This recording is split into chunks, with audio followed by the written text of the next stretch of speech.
Eduardo Reis e estou aqui hoje com os convidados Léo Lima. Tudo bem, gente? Vinícius Bertoloni. Fala, pessoal, tudo bem com vocês? E Thalita Emanuele. Oi, gente. E nós vamos falar um pouco hoje sobre a igreja local, sobre o futuro da igreja, sobre a centralidade de Cristo na igreja e muitos outros assuntos. Vamos deixar a conversa fluir aí. Boa tarde para vocês. E aí, gente? E aí, mestre? Quem começa? O que a gente pode começar falando? O que vocês quiserem. Todos esses assuntos aí que vocês quiserem.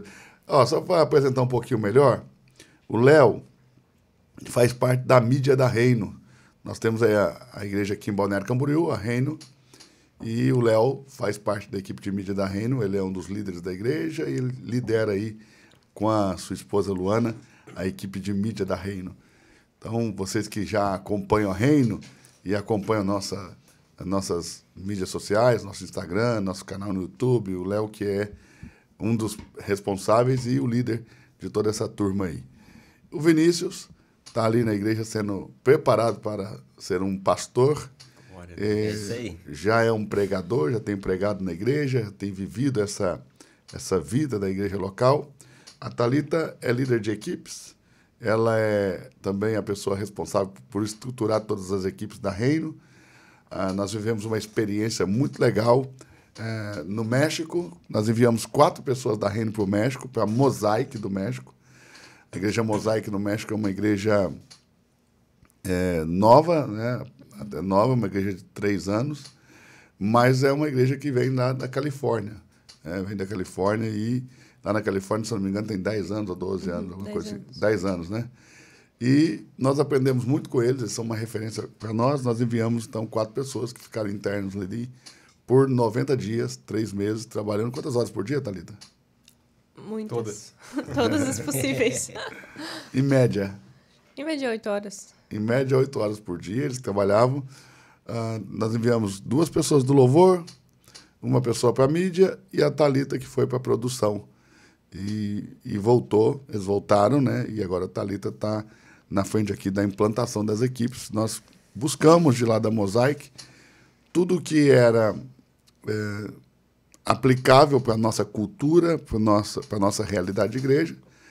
E também a Thalita é responsável por tudo assim na área de produção mesmo, de culto e estruturação de equipes, estruturação mesmo do voluntariado da igreja. Então, acho que a gente podia começar falando sobre isso. Sobre essa experiência de vocês no México e sobre o que você viu lá e como a gente pode aplicar isso aqui.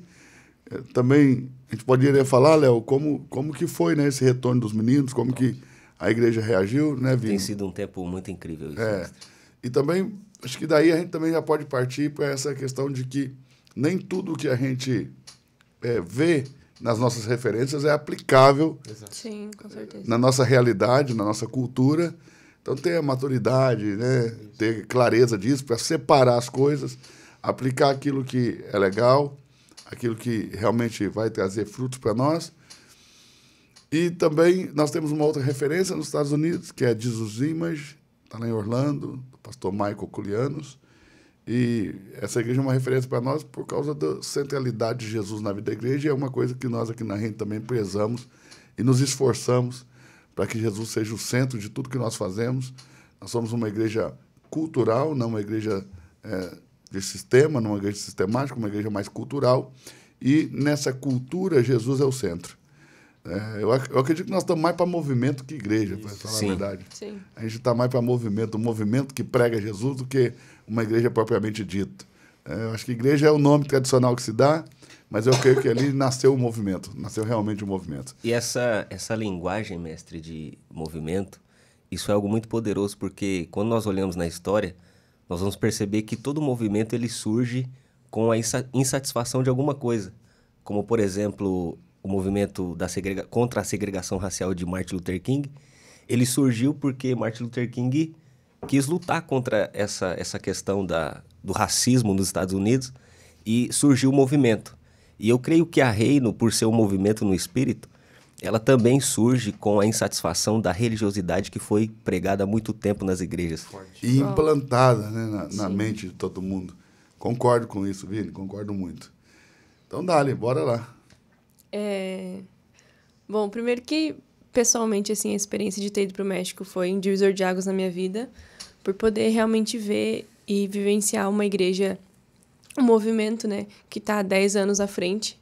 Então, assim, eles estão muito à frente do que a gente está vivendo aqui no Brasil. Então, acho que foi um privilégio, assim, para mim poder vivenciar isso e poder trazer um pouquinho para cá do que eu aprendi lá, em relação à estrutura de igreja, em relação a tudo que a gente começou a implantar aqui. Eu sinto sempre que a gente está há 10 anos à frente, sabe? A gente é uma igreja de quase 2 anos, mas com uma estrutura de uma igreja que já tem 10 anos, sabe?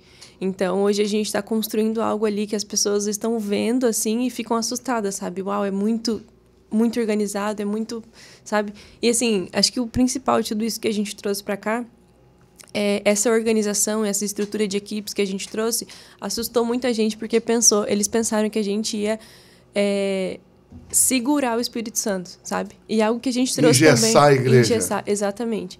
Então, foi uma coisa que as pessoas se preocuparam muito, né? De que onde tem muita estrutura, normalmente o Espírito Santo, ele é colocado de canto, mas uma coisa que a gente também trouxe de lá é que a estrutura sempre se submete ao Espírito.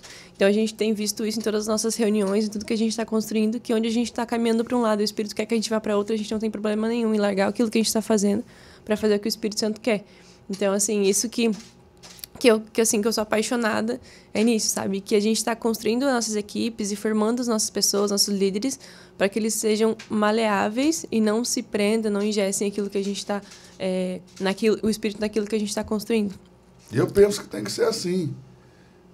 Eu penso que tem que ser assim. O fato de ser algo espiritual não quer dizer que tem que ser desordenado, desorganizado, mal feito, ou feito, sabe, de forma sempre muito espontânea, muito sem organização. Não, acho que mesmo que seja algo do Espírito, pode ser planejado, pode ser estudado, pode ser organizado. E a ideia, realmente, eu acho que nós já nascemos assim muito sujeitos ao Espírito. Eu não sei qual que é a noção, a visão que vocês têm, né? Porque eu, como pastor, talvez tenha uma visão diferente da de vocês. Vocês até têm uma visão... eu fico até curioso, né? Para ver a visão de vocês, qual é a visão de vocês. Mas eu creio, eu como pastor, privilegiado por ser pastor dessa igreja, uma igreja de um pouco menos de 2 anos aí, mas uma igreja que tem realmente tem sido estruturada, e a maneira que ela foi estruturada nos colocou 10 anos na frente daquilo que nós estamos construindo, naquilo que estamos construindo. Então, eu fico assim, muito feliz com isso e vejo essa... Nós já nascemos, independente da maneira que nós éramos quando nascemos, nós já nascemos muito sujeitos ao Espírito Santo. Nós íamos fazendo as coisas, dando passos por direção do Espírito Santo. E quando a gente organizou tudo, okay, essa organização toda sujeita ao Espírito Santo, eu, particularmente, não senti muita diferença, porque a gente já era sujeito a essa direção do Espírito Santo. E agora eu senti diferença no seguinte, só diferenças positivas, né? Ou seja, o Espírito Santo agora tem liberdade para operar num ambiente totalmente organizado e preparado para que ele opere. Exatamente. É Deus quem opera tudo em todos, mas está tudo pronto para que Deus opere da maneira que Ele quiser. É isso que eu vejo, mas quero ouvi-los também. E essa resistência, ela se dá justamente pelo que o Vini falou, a religiosidade, né? A resistência do novo? Isso. E aí, até a gente não sofreu isso aqui na Reino, por conta disso que o senhor falou, desde que a gente nasceu, nós entendemos e nos submetemos ao Espírito, e não teve essa resistência, mas essa resistência ela é normal em outras igrejas, denominações, por conta dessa religiosidade. E hoje, como a gente tem estado submetido ao Espírito, a gente não sofreu essa resistência da igreja. Então, eu vejo que a igreja, os líderes, as pessoas que servem na igreja entenderam e pegaram muito rápido isso. Eu vejo que esse período... Isso tem uns focos de resistência, né? Sim, é normal. São mínimos, né? É mínimo, Sim. E mas não atrapalhou o andamento, por exemplo. Ok, tem, mas eles ficaram mais, assim, mesmo não resistindo, não atrapalharam todo o processo, né? Não. Isso é legal, porque eles tiveram temor, não estou entendendo, mas não vou atrapalhar, né? Sim. E são muitas equipes, né? A Thalita até pode falar um pouco sobre isso, porque muitas equipes, é tudo bem dividido, tudo bem correto. E isso funciona muito bem, e tem funcionado muito bem. Até a gente fica surpreso com a forma que as pessoas têm enxergado isso, têm vivido isso, porque é algo muito recente, é uma estruturação realmente muito bem estruturada, que poderia causar esse desconforto, né? Mas não causou, e acontece que isso vem se desenvolvendo cada vez mais, né? Por que vocês acham que a maioria dos pastores tem dificuldade para implantar coisas novas? Eu acho que pela mentalidade deles próprios, Não do povo. não do povo. Centralização também. Centralização. Eu penso que essa estruturação da igreja frutificou dessa forma tão linda, tão vivífica que nós estamos vendo, foi justamente pelo impacto da vida que isso gerou na igreja. Porque está sendo algo muito orgânico. É verdade. Você chega na igreja, você percebe que não é nada forçado, não é nada que nós estamos fazendo com a força do nosso braço, mas é muita vida, muito orgânico. Isso. E esse fato de ser orgânico é que tem movimentado a igreja. É isso que tem gerado tudo isso que está acontecendo. E como nós sabemos, contra fatos não há argumentos. Essas pessoas estão vendo a vida de Jesus ali. Elas estão vendo a vida de Jesus se manifestar por meio dessa estruturação, por meio de tudo isso que está acontecendo ali. Exatamente.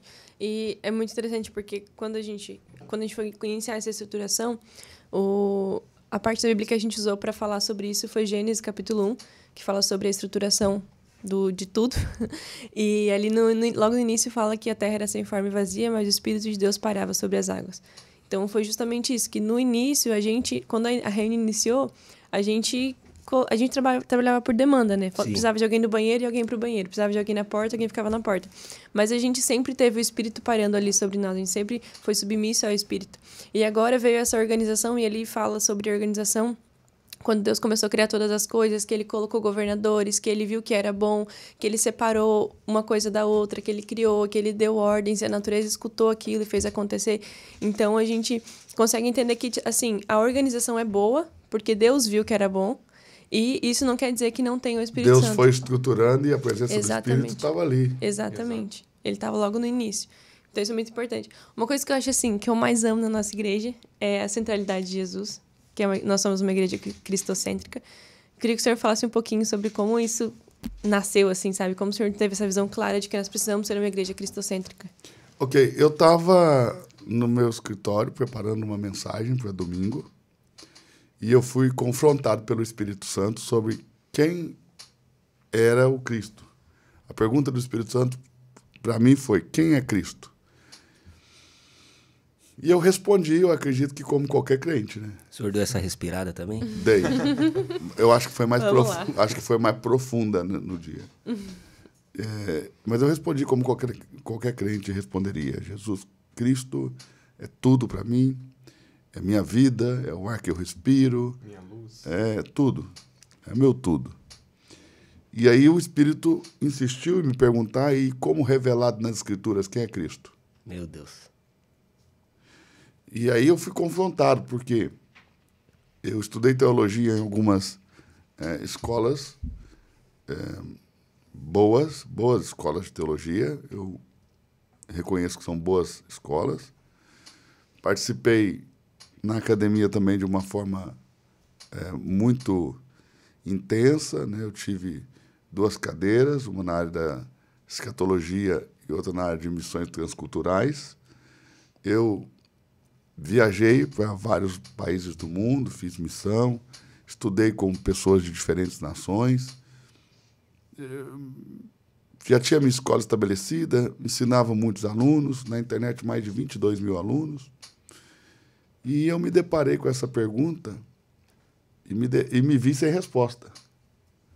E aí eu tive que ir para a Escritura para realmente responder. E enquanto eu buscava a resposta de quem é Cristo, o Espírito me perguntou quem era Jesus. Uau. Então nasceu dessa pergunta quem era Jesus, e como revelado nas Escrituras, e eu corri para a Escritura também para entender que Jesus é a humanidade de Cristo e Cristo é a divindade de Jesus. Mas como isso se dá na Escritura, e a partir daí o Espírito Santo começou a me atentar para o fato de que nós falamos pouco de Cristo na igreja, e que a igreja, em sua grande maioria, eu digo igreja aí, eu estou falando das pessoas, sim, a grande maioria das pessoas que compõem a comunidade de fé no Brasil não conseguiriam responder essa pergunta como está nas Escrituras. Sim. Mas como qualquer outro crente, é meu tudo, é o ar que eu respiro, é minha vida, é o príncipe da paz, entendeu? E a partir daí eu comecei a olhar e assistir cultos de igrejas grandes, importantes no Brasil, e vi que realmente não se falava de Jesus, e entendi que o Espírito de Deus estava me chamando para edificar uma igreja onde Cristo fosse o centro. Bom. E aí é um desafio, porque você não tem muitas referências sobre mensagens, você não tem muitas referências musicais, você, para fazer uma seleção aí de canções para o domingo, você rala um pouco, passa por um desafio, é um desafio, é desafiador. Você encontra músicas que falem de Cristo, entendeu? O Senhor começou a falar também sobre a vida de Cristo na igreja, a presença de Cristo, sobre não sermos babá de crente e cuidarmos mais a vida de Deus e a presença de Cristo, né, no ambiente, nos nossos ambientes de culto, de reunião, vamos dizer assim, de reuniões. A gente não quer mais usar essa palavra culto, porque nós trocamos essa palavra por reunião, porque a gente entende que toda disrupção religiosa passa também por uma disrupção na linguagem, por uma quebra de padrão na linguagem. Então, nós estamos mudando a nossa linguagem ali. Antigamente, quando a gente era católico, era missa. Depois virou protestante, culto.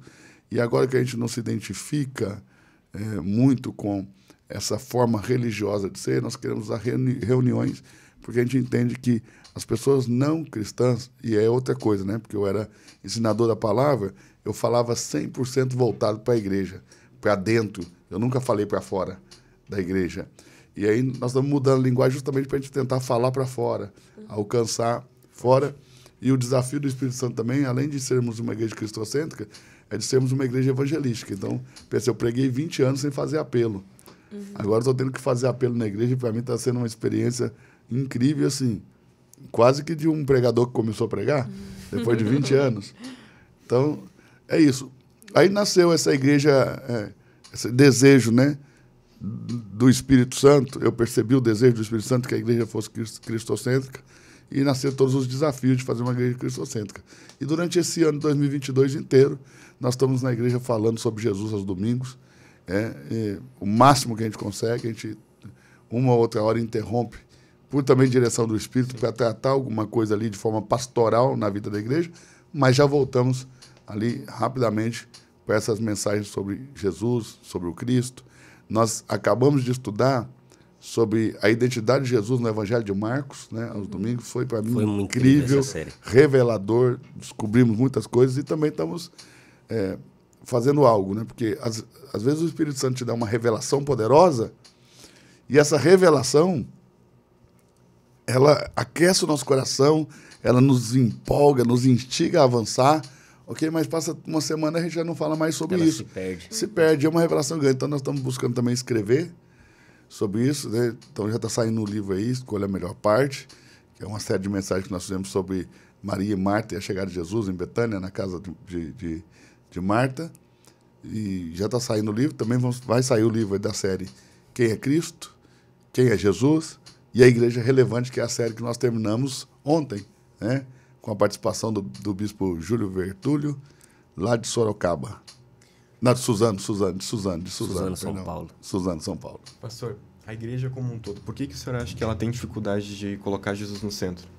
Porque o senhor falou ali sobre a religiosidade, de as igrejas chamarem de culto, né, ou missa, e a gente chama de reunião. Por que eles têm facilidade em seguir uma religiosidade e não colocar Cristo como centro? Porque a religião é processos repetitivos. E as pessoas têm facilidade, entende? De aderirem a processos repetitivos de rituais que nunca dão resultados, mas que elas sempre fazem, porque quando chegaram já era assim. Então as pessoas têm essa facilidade e têm dificuldade para qualquer tipo de disrupção. Têm dificuldade de aceitar, têm dificuldade de participar, têm dificuldade de avançar nisso. Elas têm dificuldade com o rompimento de padrão. E religiosidade, no sentido negativo da palavra, se é que pode dar um sentido negativo, eu acho que A palavra não é ruim. A maneira que comportam alguns religiosos é que religiosidade não deveria ser uma coisa ruim, mas hoje a religiosidade no meio protestante, que não é assim no meio católico, a palavra religiosidade para os católicos não é uma palavra, não é um problema, okay? Mas para os evangélicos se tornou símbolo de antiliberdade, Sim. entende? Ou seja, de prisão espiritual, de processos ritualísticos repetitivos que não dão resultado.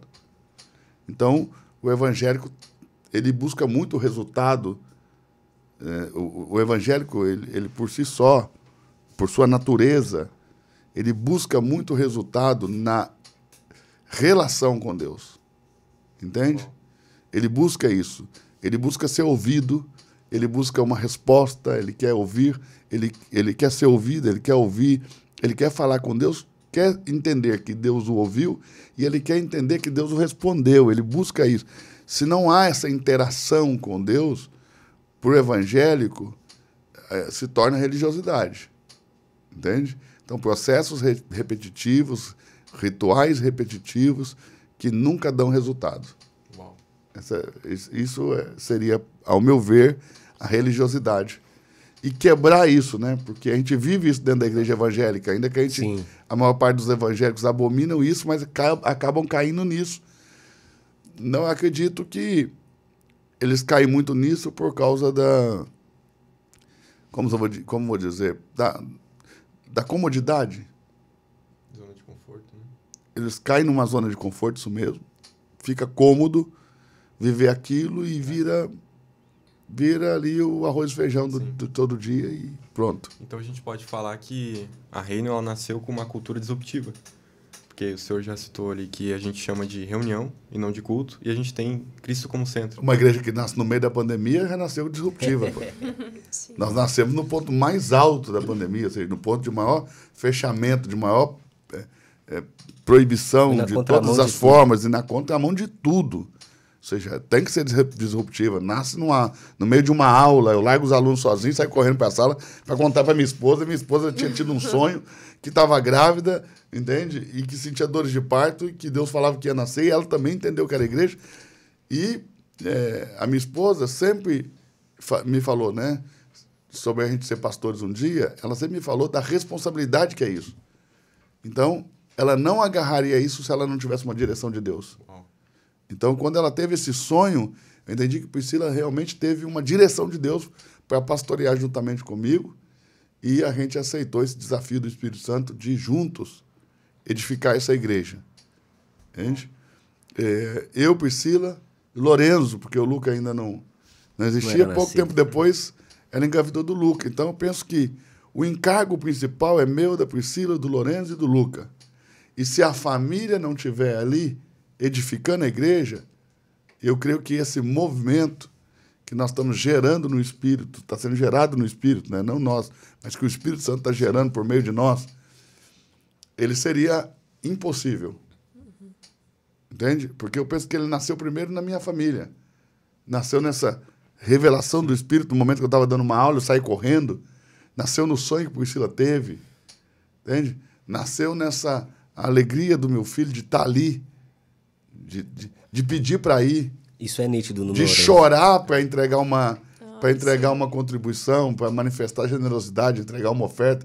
Chorar porque, cadê a minha... Eu tô sem... Cadê a minha ofertinha? Teve um dia que na hora da oferta, ele estava sentado na primeira cadeira, assim, e aí tinha uma menina do lado dele que não conhecia ele, ele estava lá, e aí teve o momento da oferta, todo mundo foi lá entregar o envelope, e do nada ele começou a chorar, mas chorar muito dele. Eu não tenho, eu quero ofertinha. E ela assim, não tem o quê? Ela, eu não tenho o quê? Aí eu fui lá, peguei ele, daí que a gente foi entender que ele tava falando que ele queria dar ofertinha, e ele não tinha, porque lá no Reino Kids, né, que é a nossa ministério infantil, ela sempre ensina, e todo culto tem, toda reunião tem o momento da ofertinha. E ele chora porque quando não tem, querido. Então eu penso que isso é muita testificação do Espírito de Deus. Mas a igreja nasce já cristocêntrica, eu penso que ela já nasceu assim, porque nós falamos de salvação e reino no primeiro momento do nosso nascimento, depois falamos sobre as parábolas, do reino, porque nós nascemos, a nossa missão como igreja está em Mateus 24:14, né? Este evangelho do reino será pregado em todo o mundo, em testemunha a todas as nações, então virá o fim. Essa é a nossa missão, pregar o evangelho do reino no mundo todo, né? Em testemunha a todas as nações, para que venha o fim. Então, nosso desejo de acelerar a volta de Cristo. Porque o fim não está ligado a catástrofes naturais, guerras. E Jesus disse que isso era o princípio das dores. O fim está ligado à pregação da igreja. E este evangelho do reino será pregado em todo mundo, então virá o fim. Então, eu acredito que o fim está ligado à pregação da igreja. Nós nascemos como igreja para pregar isso, para pregar o reino, para levar o evangelho do reino para o mundo todo. E nós nascemos, apesar de nascermos muito pequenininhos, porque o Senhor falou para mim, começa pequeno. Quando nós fomos para aquele prédio, que eu levei Priscila lá para ver o prédio, ela falou, muito pequeno. Eu falei, Deus falou para ele começar pequeno, ela disse, mas não precisa ser tão pequeno. Então, é isso, sabe? Eu penso que a igreja nasce de forma muito disruptiva, por causa de todo isso que rodeia o nascimento que é um desafio da igreja. Gigante, né? E a gente nasce, apesar de muito pequenininho, como eu estava falando, a gente nasce com essa visão globalizada de que o mundo é o nosso lugar de pregação, o mundo inteiro. E quando eu digo o mundo inteiro mesmo. E nós temos menos de 2 anos, já estamos em Guarulhos, em Budas Artes, Medianeira, Santo Antônio do Monte, Minas Gerais. Nós estamos Navegantes, nós estamos em Santa Cruz, na Bolívia, em Santa Cruz de la Serra, na Bolívia. Estamos com a missão lá no Paraguai, compramos os 3 terrenos lá no Paraguai, vamos construir lá para as crianças, dormitórios, refeitórios, um centro de treinamento que, consequentemente, já vai se tornar igreja. Nós ganhamos um terreno lá nos Estados Unidos também, que entendemos que é um sinal de Deus, que nós vamos partir para lá também, de alguma forma, com a igreja. Isso, para mim, foi um sinal muito poderoso. E nós estamos com os GCs, Sim. Que são os grupos de crescimento pelo Brasil e também no exterior. Tem um grupo de crescimento agora que, essa semana, já fez a sua primeira reunião lá na região de Boston, nos Estados Unidos. Tem em outros países também. E tem pelo Brasil. Esses grupos de crescimento não são células. O objetivo desses grupos de crescimento é fazer reuniões nas casas até que isso cresça e nasça uma igreja. Sempre alguém pergunta para mim, como pode abrir uma filial da Reine em Goiânia? Uma filial da Reine. Igreja não tem filial porque a igreja não é McDonald's, poxa. A igreja não é Burger King, a igreja nasce. Nós nos reunimos, nós invocamos a presença de Jesus, louvamos a Jesus, adoramos a Jesus. Isso é outra coisa, né? A igreja voltar a adorar Jesus, os cultos, isso é uma característica importante da Reine, que os cultos não são feitos para as pessoas. Uau. O culto é feito para Jesus, ele é produzido para Jesus. Nós viemos de muitos anos em que os cultos eram feitos para as pessoas. Tudo era pensado para agradar as pessoas, para as pessoas se sentirem bem. Cara, na Reino nós temos todo esse cuidado com as pessoas, porque nosso primeiro e maior valor é tudo que fazemos porque amamos a Jesus e amamos as pessoas.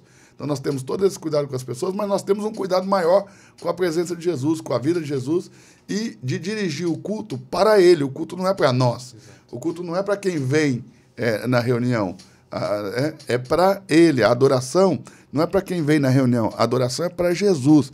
Então nós temos essa preocupação em direcionar, apontar para Jesus. E quando eu comecei a apontar a igreja para Jesus, foi um caos. Por quê? Porque o povo foi e os pastores, líderes, pessoas que já vieram formadas para o nosso meio, tiveram crise de como que a igreja pode ser apontada para Jesus. E eu me perguntava, mas como você pode apontar uma igreja para Jesus e alguém tem dificuldade com isso? A igreja de Jesus é o corpo de Cristo. Você aponta a igreja para Jesus e os evangélicos mais velhos têm muita dificuldade. Até que o Senhor nos revelou. Estava pregando um dia para casais. Não sei se você lembra desse dia, lembro, Vinícius. Mestre. Foi muito forte esse dia. Estava pregando para casais e o Senhor me mostrou o texto de Gênesis ali que quando Adão come da árvore do conhecimento do bem e do mal e ele ouve os passos do Senhor no jardim, ele se esconde da presença de Deus. Só que tem um detalhe. Quando ele come, a Bíblia diz que os olhos dele e de Eva se abriram, de ambos. Eles perceberam que estavam nus e colheram para si folhas de figueira, fizeram aventais e tranquilo, até que Deus aparece. Aí mora... Quando Deus aparece, ele esconde. E Deus pergunta, de onde está? Onde estás? E ele diz, ouvi os teus passos no jardim. Tive medo, porque estava nu, me escondi, mas ele não estava mais nu. Ele estava coberto com as folhas de figueira. E aí está o segredo de porque muita gente resiste à presença de Cristo na igreja. Resiste a que o pastor conduza a igreja para Cristo. Por quê? Porque a presença de Cristo revela a real condição do homem. Então cai na presença de Cristo, cai toda a capa, cai toda a folha de figueira, cai toda a cobertura que te faz parecer um bom moço. Porque a presença de Jesus nos expõe, mas não é para a morte. É para o cuidado. Quando Adão disse, tive medo, estava nu, me escondi, o Senhor fez para ele e para Eva roupas de pele de animal e os cobriu, não os matou por isso. Entende? Então, ou seja, a presença do Senhor revelou a condição de Adão para que Deus pudesse cuidar. É quase que você dizer, aquele que confessa o pecado e deixa, é perdoado. Misericórdia. Por quê? Porque quando eu confesso meu pecado, eu me exponho na presença de Deus. E quando eu me exponho, ele cuida de mim. Mas talvez é por isso, mestre, que essas pessoas têm receio em aceitar essa mensagem, porque quando você confessa os seus pecados no antigo sistema de construir igreja, você não era perdoado, você era julgado pelas pessoas, você era rejeitado, você era olhado com um olhar de indiferença. E na Reino nós vemos que é natural as pessoas se amarem por aquilo que elas são, por aquilo que elas estão conhecendo uma das outras. E eu penso que também seja por isso, sabe, essa resistência de apontar a igreja para Jesus, é porque, como o senhor disse, a presença de Deus revela a nossa real condição. E talvez essas pessoas tenham medo de se revelar realmente quem elas são, por medo de serem julgadas. E se ficarem com esse medo, nunca vão ser cuidadas pelo Senhor. Sim. Nunca vão ser tratadas pelo Senhor. Ok? Então, esse medo de ser julgado não pode sobrepor ao amor que sentimos por ele, porque a Bíblia diz que o verdadeiro amor lança fora todo medo. Uau. Entende? Adão estava com medo, mas quando Deus chegou, se ele não se expõe, ele é exposto. Aí que está. Então, no ambiente que nós estamos vivendo, no ambiente de culto, como nós estamos vivendo na Reino, ou a pessoa se expõe ou ela é exposta por essa presença. É natural. E nós vimos isso com os nossos olhos. Sim. Quantas pessoas foram expostas no nosso meio por essa presença. Ou eu me exponho, ou essa presença me expõe. Exato. Agora, num ambiente de graça. Diferente um ambiente de cuidado. Né? E um dos nossos maiores valores como igreja, nosso primeiro maior valor é fazemos tudo o que fazemos porque amamos a Deus e amamos as pessoas.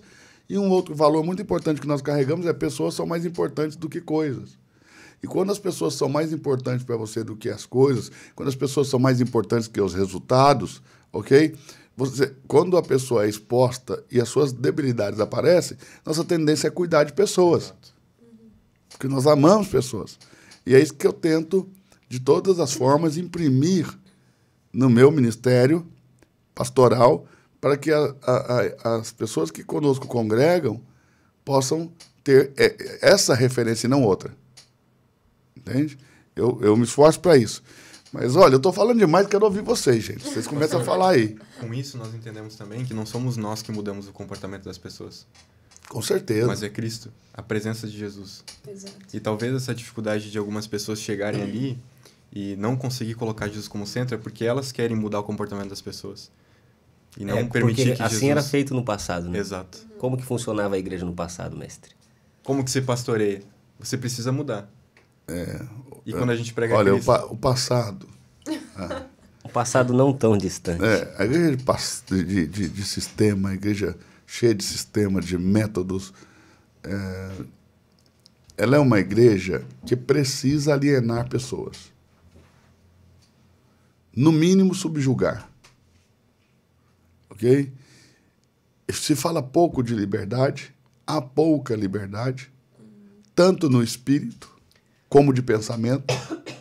E nós estimulamos no nosso movimento o contrário disso. Exato. Nós estimulamos que haja liberdade no espírito e que as pessoas também sejam livres para pensar, para falar, para dar sua opinião.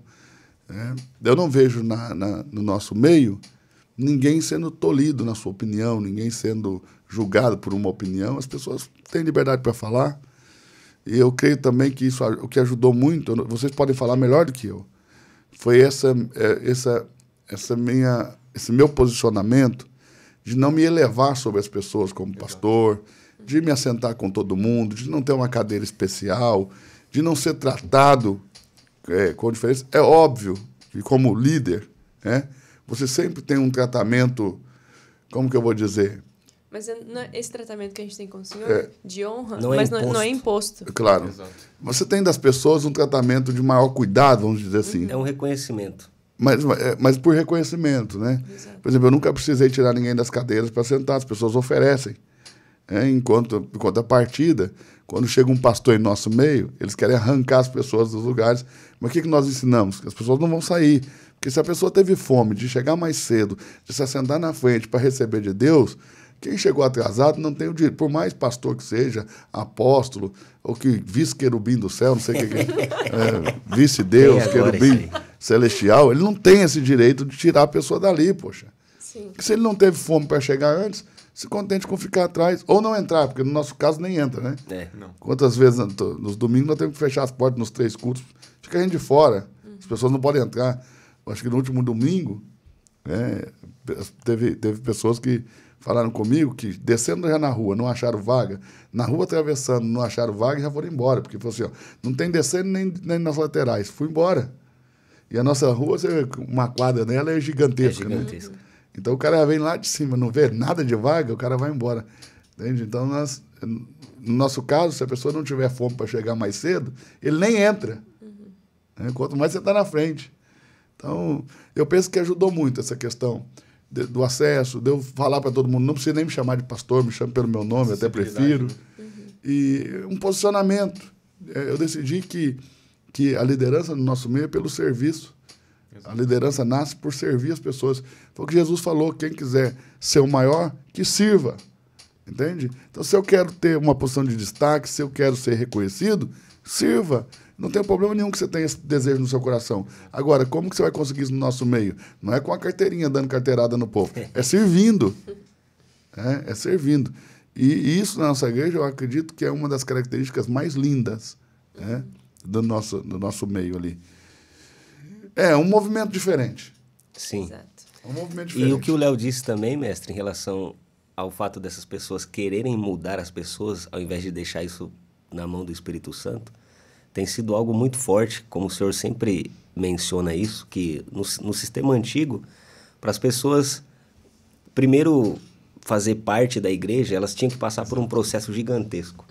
Sim. Antes delas pertencerem, primeiro elas tinham que crer, depois que mudar, e só por último elas poderiam então pertencer. Fazer o curso de Isso. service. Mas na Reino a gente vê que é completamente ao contrário, né? Nós mudamos isso, né? As igrejas, tradicionalmente, primeiro você crê, depois você muda, depois você pertence, se eles entenderem que você já está No preparado padrão para deles. isso. Ok? Na nossa realidade ali, de igreja, no nosso movimento, primeiro você pertence. Convivendo conosco, você crê. E crendo, o Espírito Santo te transforma, não eu. Exatamente. Então, é diferente para nós. E nós vivemos isso Isso é claro para nas nós. nossas equipes. Em tudo que nós fazemos ali, qualquer pessoa que chega na Reino pode pertencer imediatamente àquilo que nós estamos fazendo em Cristo. E isso choca, né, com a cultura da religiosidade, porque todo movimento, quando ele surge como algo novo, ele normalmente vai chocar a cultura daqueles que já estão ali com algo estabelecido. Porque eles pensam assim, o cara vem torto do mundo e pode ajudar. Isso, Mas Ele ele pode fuma, participar. ele pode servir se ele fuma. Como que ele pode servir e tal? Claro, há um cuidado com isso. Né? Nós dividimos a igreja em áreas. Thalita pode falar melhor sobre isso. Explica para eles. Quando a gente dividiu as equipes, a gente entendeu justamente isso, que a gente queria que as pessoas elas pudessem pertencer, independente de quem fosse, quanto tempo de igreja ela tivesse, enfim. Se o cara chegar lá e falar assim, eu não creio em Deus, ele pode pertencer. Sim, a sou esse budista movimento. e eu quero fazer parte. Posso? Pode. Ele pode servir. Exato. Então, mas Porque a gente... venha como está. Exato. Nenhum lugar diz se transforme prepare, aí primeiro, depois venha. Para de fumar. Venha como está. A obra de transformação é feita pelo Espírito Santo. Você só deve vir. Exato. E aí, tipo assim, quando a gente foi estruturar as equipes, a gente entendeu que a gente precisava que isso que a gente prega fosse uma realidade, né? Como que a gente vai fazer que isso funcione? E aí a gente dividiu nossas equipes em 3 áreas. A área verde, a área vermelha e a área preta. E é o caminho que as pessoas vão percorrer dentro da igreja. Então, as equipes da área verdes é a porta de entrada para qualquer pessoa que quiser servir na reino. Então, é o pessoal ali que vai recepcionar as pessoas, que vai servir um copinho de café, que vai ficar no estacionamento, que vai servir lá no auditório, enfim, tudo isso faz parte da equipe verde. A equipe de mídia também, então, tirar foto, fazer vídeo. E aí depois a gente tem a equipe vermelha, que são aquelas áreas que têm influência sobre a igreja. Que daí não é qualquer pessoa que pode entrar e participar. Por exemplo, os professores da nossa escola. Porque como é que a pessoa vai ensinar se ela nem crê naquilo que ela está ensinando? Exato. Então, o pessoal do Kids também. Os professores do Kids, o pessoal do Worship, enfim, essas áreas assim, que têm influência sobre a igreja são áreas vermelhas, são equipes da área vermelha. E é isso para que serve isso? Por 2 motivos. Para que a pessoa conheça a igreja e para que a igreja conheça essa pessoa. Então, ela precisa passar um tempo por essas áreas verdes, mas ela já pertencendo àquilo que a gente está construindo, para que ela conheça, veja se realmente é aquilo que ela quer para a vida dela e para que a gente também conheça ela, se a gente pode realmente confiar ela uma posição maior. E isso, assim, a gente tem visto que isso tem blindado a igreja de muita coisa, né? Que por muito tempo a gente teve um pouco essa porta meio aberta demais. Então, isso tem blindado por esse desejo de querer que as pessoas servissem e fizessem. Então, a gente, por impulso, todo mundo podia fazer parte de qualquer coisa. Então, depois a gente blindou isso e a gente tem visto o cuidado de Deus, sabe? Com a gente, de pessoas que querem estar lá numa posição, numa área preta, que são os líderes da igreja, que já quer chegar com o microfone na mão, mas que às vezes nem crê naquilo que a gente crê, crentes, sabe? velho. Quando eles chegam dando trabalho. Exatamente. Então, isso tem sido muito bom para nossas equipes, para os nossos membros. E é muito engraçado ver, é muito curioso ver a reação das pessoas quando a gente fala qualquer pessoa pode servir. Elas ficam assim, tá, mas eu não preciso passar por um curso, não tem tipo um curso de 1 ano, 1 ano e meio para fazer, para poder participar. A gente não, se tu chegou hoje, amanhã tu já pode servir. E isso gera nas pessoas um sentimento de pertencimento, sabe? Que elas chegam com um brilho nos olhos para tudo, para ajudar a gente a construir o que a gente está construindo. É lindo demais. Lindo, Paulo bom. se encontrou com Jesus no caminho de Damasco, 3 dias depois estava pregando. Exatamente. Fez curso nenhum. No mesmo dia começou um jejum. Exato. E assim, outra coisa, a gente não tem... A velocidade da transformação depende do Espírito Santo, isso não que eu de ia nós. falar, justamente. Então, tem pessoas que vão passar um dia para poder entrar no louvor, pessoas que vão passar 3 meses, 1 ano, enfim, vai depender muito de pessoa para pessoa. Não é uma regra, tipo, todo mundo tem que passar 3 meses, porque é de pessoa para pessoa, né? E a gente também desenvolveu bem e está desenvolvendo bem essa capacidade de puxar as pessoas da área verde para a vermelha, da vermelha para a preta. Sim, exato. Isso está sendo muito legal. Quantas equipes nós temos hoje na igreja? Também? Nós temos mais de 20 equipes. Você lembra? As equipes? Uhum. Lembra? Quer que eu fale cada Claro, uma? Tá vamos bom. lá. Nós temos a primeira equipe, que é o Welcome Team, que é subdividido em 5 sub-equipes. Welcome Team. O que faz o Welcome Team? É o nosso time de boas-vindas, então ele é composto por 5 sub-equipes. Parking, Front Lobby, Hospitalidade, Auditório e Next Step. Depois nós temos... Explica aí o que é cada coisa Nossa. dessa aí. Então, beleza. Parking. Parking é a nossa equipe de estacionamento, são os amigos que é uma área muito evangelística, porque eles têm contato direto com as pessoas ali da nossa comunidade. Ai, meu Deus, mexi no meu microfone. Aí, voltou. Perdão. Tem que parar de gesticular. Que são as pessoas que têm contato com as ruas ali, com o nosso bairro, enfim. E realmente a gente tem visto muito resultado, que realmente é uma área muito evangelística. Muita gente tem chegado à Reino por conta dos nossos voluntários ali fora. E aí depois É a a gente primeira impressão exato. que tem da Reino a gente trabalha... e o primeiro contato, né? Exato. A gente trabalha as equipes ali do Welcome Team em 5 áreas. Então, cada pessoa que chega na Reino, ela tem que ter contato com no mínimo 5 pessoas. E o primeiro contato é o parque.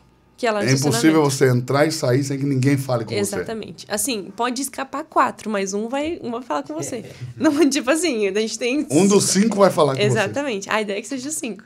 Então, essa é a primeira impressão. Depois a gente tem a hospitalidade, que é a nossa equipe ali, que faz com que as pessoas se sintam em casa. Onde a gente serve um cafezinho, um chazinho, elas estão ali, perguntam o nome da pessoa, conhecem, batem um papo, conversam.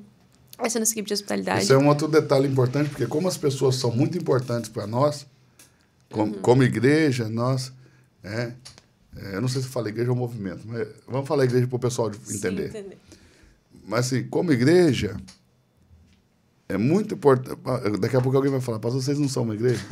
O povo é assim. Já tá nos comentários, o povo do... É uma seita. Misericórdia. Somos uma igreja. Tem que me falar. Somos uma igreja, mas nós entendemos que nós somos a igreja. Exatamente. E que o que a igreja está fazendo é um mover do Espírito. Por isso nós chamamos de movimento, porque é uma movimentação do Espírito.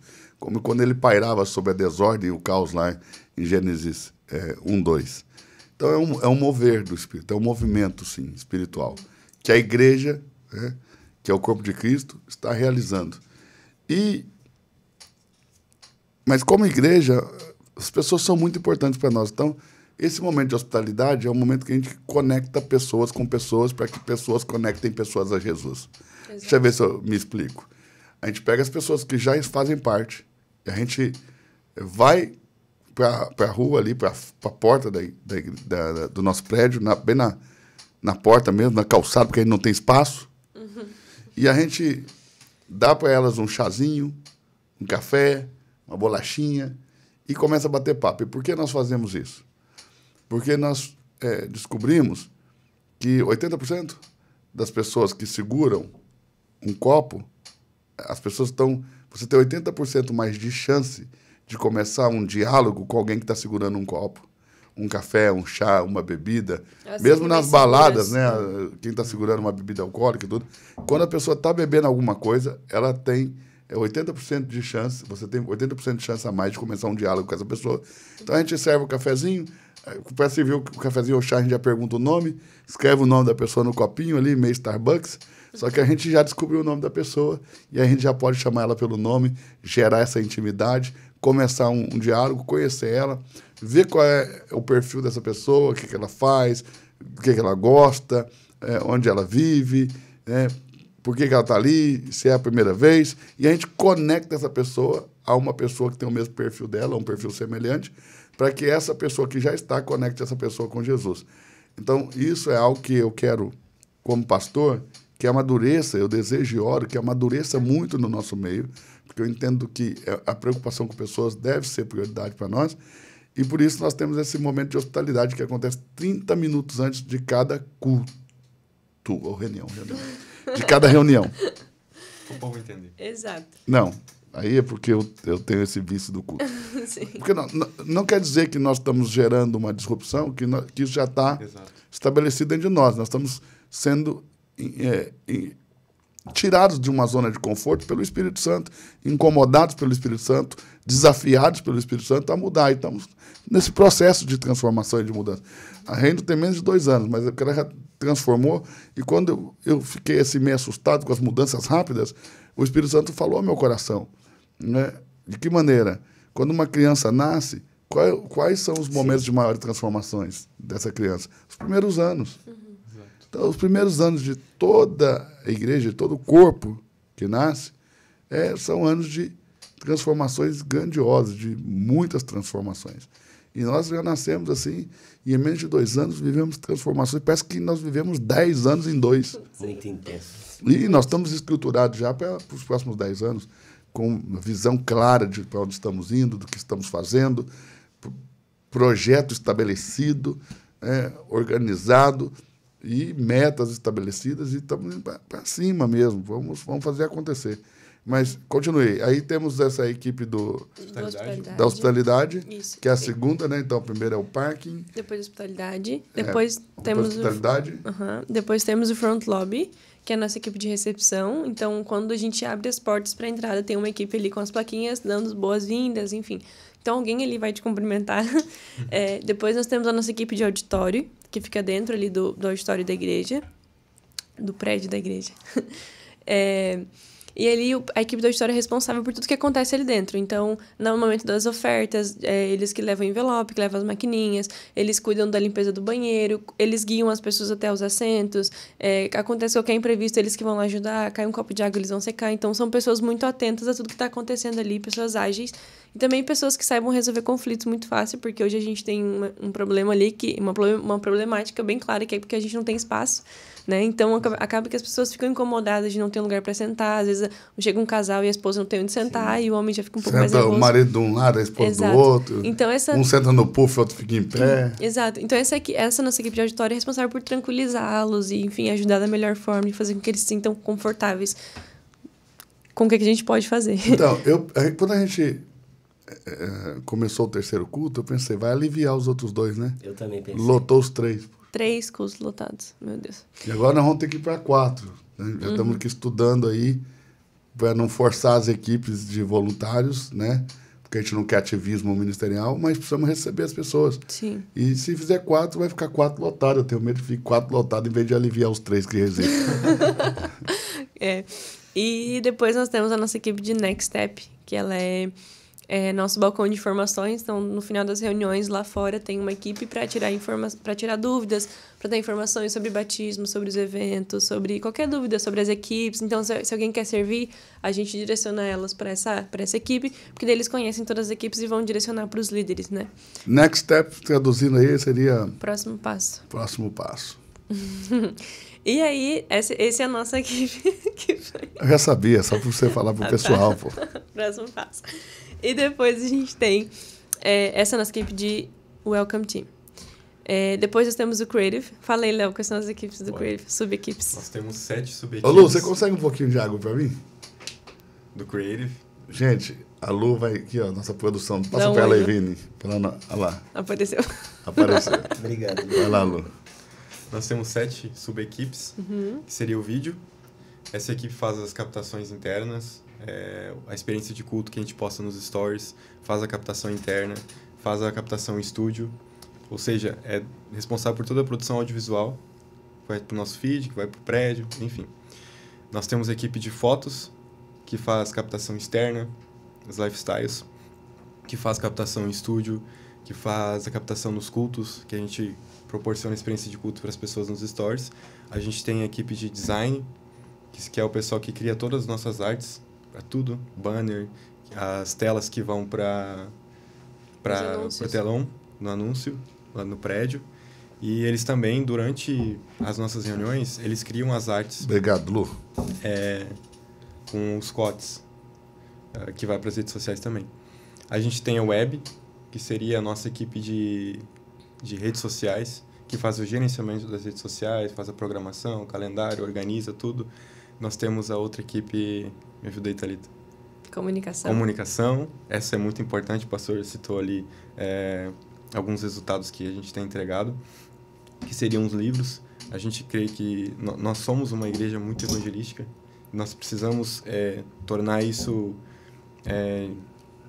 pegar esse conteúdo e entregar ele para as pessoas com o máximo de formas possível. Então, uma forma que a gente encontrou é através da leitura, da escrita. A gente já tem o livro do DNA, a gente vai produzir mais livros, todas as séries a gente quer produzir livros, para que as pessoas também, que elas tenham acesso àquilo que a gente tem ministrado, tem vivido no prédio da Reino. A gente tem a outra equipe que é a Merch, que agora nós temos a loja online, né? A nossa equipe Merch, ela fica todo final da reunião, ela tem os nossos produtos, ou seja, tudo aquilo que é da nossa cultura tem lá. E a outra equipe é... Graphics, web... É muita equipe, gente. São 7. Quais que você já falou? Vídeo, gráficos, web, foto... Streaming. Meu Deus. Meu Deus, mais importante. Streaming. Gente, então... Para mim, o streaming é o orgulho da nossa... Nossa, demais. Da nossa equipe de criatividade. A gente parou para pensar, a gente não tinha parado para pensar isso semana passada, e a gente tem mais de 700 dispositivos acessando aos domingos. Uau! Isso é muito forte. Para uma igreja com menos de 2 anos, mais de 700 dispositivos acessando Todos aos domingos, todo domingo, todas as reuniões. Que isso aí. Então a gente faz transmissão no YouTube, faz transmissão no Instagram, e essa equipe ela é responsável por proporcionar isso, que acontece aqui no Balneário. O streaming, eles cuidam do audiovisual no streaming, né? Exato. De áudio e vídeo. Áudio e vídeo. Então é uma equipe muito importante, ela que proporciona o que a gente está vivendo hoje no prédio para as pessoas que estão em casa. Eu assisto as lives de igrejas famosas aí no Brasil, grandes. Sangue de Jesus. Gente, mas pensa numas lives ruins de ver. Não o conteúdo, mas a qualidade, né, do áudio, a qualidade do vídeo. E aí, a gente é uma igreja tão nova, né? E eu sou muito orgulhoso dessa equipe de streaming, porque é uma igreja tão nova, tão jovenzinha, e faz um streaming assim muito bem feito. E Parabéns. A gente preza pela excelência, para que as pessoas que estão em casa também tenham e vivam essa experiência. Porque às vezes o som não tá legal, você já se bloqueia. Aí o vídeo não tá legal, você já se bloqueia, você nem olha. Então você não tem uma experiência ali para você escutar, para você estar ali e prestar atenção naquilo que está sendo ministrado. Eu acho que o que mais diferencia a nossa experiência online das outras igrejas é porque a gente, até no outro podcast que a gente fez, a gente comentou sobre a igreja online, né? Na maioria isso é uma coisa nova também que a gente vem trazendo, porque a gente tem muitos membros online, muitos, até membros que estão servindo de alguma forma, exato. de forma online.